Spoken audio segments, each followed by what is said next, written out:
আজ চক্রবৃদ্ধি সুদ সিরিজের ফাইনাল পার্ট। আজকের এই ভিডিওতে আমি বলবো এবার মাধ্যমিকে সবচেয়ে ইম্পর্ট্যান্ট অঙ্কগুলো, তাই ভিডিওটি শেষ পর্যন্ত দেখো। চলো শুরু করি। 22 দাগের অঙ্কটা কি আছে?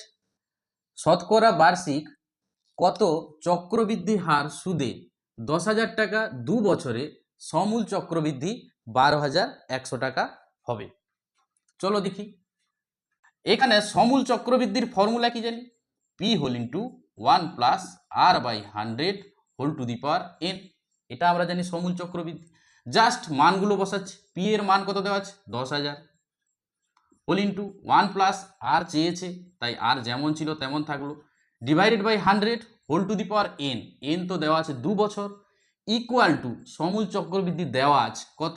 12,100 টাকা। এবার এখান থেকে জাস্ট দেখো, এই দুটো শূন্য কেটে গেল, তাহলে কি হবে? 1+r/100 তার হোল স্কোয়ার ইকুয়াল টু এখানে কত আছে? 121 বাই এটার নিচে কত চলে আসবে? 100। এটাকে আমরা লিখতে পারি 11/10 তার হোল স্কোয়ার লিখতে পারি। 11 গুণ করলে 121, 10 10 100। তার মানে এটা সমান কি ছিল? 1+r/100 তার হোল স্কোয়ার। এবার দেখো এখানে এই স্কোয়ার তুলে দিলাম, তাহলে কি হবে? 1+r/100 সমান কত? 11/10। এখান থেকে r/100 ইকুয়াল টু 11/10, এই 1টা সেদিকে গেলে -1। এবার লসাগু করো 10, তাহলে 11 থেকে এই 10 বাদ গেলে 1/10। তাহলে এবার এখান থেকে আর ইকুয়াল টু তাহলে কত হবে? এই 100 গুণ হয়ে যাবে, উপরে চলে যাবে 100/10, 10 10 100। তাহলে আর সমান কত পেলাম? 10। তাহলে আর সমান 10% বার্ষিক চক্রবৃদ্ধি সুদের হারে 10,000 টাকা 2 বছরে 12,100 টাকা হবে। 23-24 তোমরা ট্রাই করো সেম প্যাটার্ন। আমি যাচ্ছি 25 দাগের অঙ্কটা, মোস্ট ইম্পর্টেন্ট অঙ্ক। কি বলেছে? সুদের পর্ব 6 মাস হলে বার্ষিক r% চক্রবৃদ্ধি হার সুদে 1600 টাকা 1.12 বছরে চক্রবৃদ্ধি সুদ আর আসল চেয়েছে।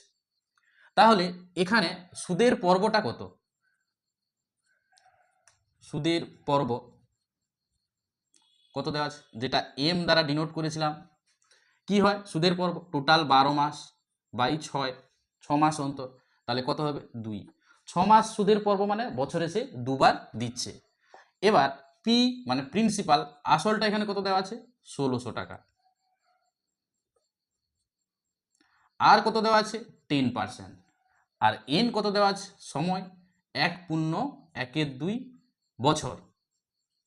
1.12 বছর মানে কত? 3-2, 2-1-2 1 3, 3-2 বছর। এবার আমরা যে ফর্মুলাটা শিখেছিলাম, অন্তর মাস অন্তর বা বছরে যদি একাধিকবার সুদ হিসেব করা হয়, তার ক্ষেত্রে আমরা একটা ফর্মুলা শিখেছিলাম। সেই সমূল চক্রবৃদ্ধি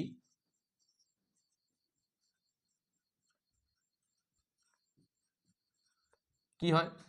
P whole into 1+r/m into 100 whole to the power m into n।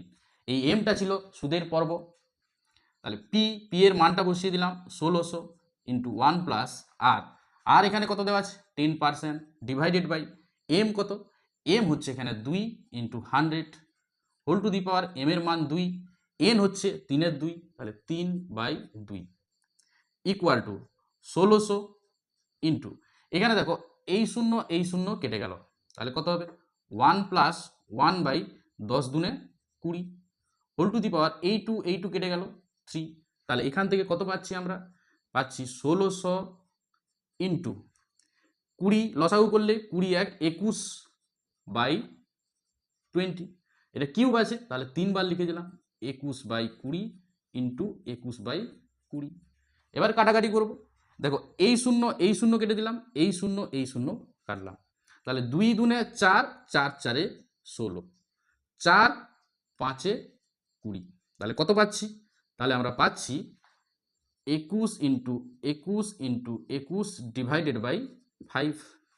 এই 21কে 21-এর সঙ্গে 3 বার আমি গুণ করব এখানে, তাহলে 21 ইন্টু 21 গুণ করছি, 1 একে 1, 2 দুনে 4, 2 দুনে 4, এর সঙ্গে আবার 21 গুণ হবে, 1 একে 1, 4 2 6, 4 4 8 1 9 2, তাহলে এটা পেলাম 9261 ডিভাইডেড বাই 5।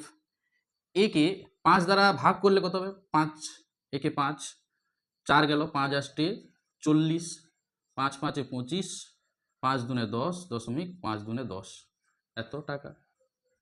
তাহলে এই টাকাটা কি পেলাম, সমূল চক্রবৃদ্ধি মানে সুদ আর আসল। তাহলে চক্রবৃদ্ধি সুদ কত হবে, অতএব চক্রবৃদ্ধি সুদ কি হবে, এটা হচ্ছে তোমার সুদ আসল। তাহলে এই টাকাটা থেকে 1852.20 থেকে এটা ছিল আসল, এই আসলটা আমি বিয়োগ করে দেব 1600 টাকা, দিলে আমরা পাবো কত, আমরা পাবো 252.20 টাকা। তাহলে আমরা চক্রবৃদ্ধি সুদ পেলাম এই টাকাটা, আর আসল সুদ আসল পেলাম এই টাকাটা। এই টাইপের অঙ্ক এবারে মাধ্যমিক পরীক্ষার জন্য খুবই ইম্পর্টেন্ট, তাই এই টাইপের অঙ্ক খুব ভালো করে করো। আর চক্রবৃদ্ধি সুদ চ্যাপ্টারের ফুল সিরিজ তোমরা দেখে নিও, দিলে আর কোনো অঙ্ক তোমাদের প্রবলেম হবে না। Thank you.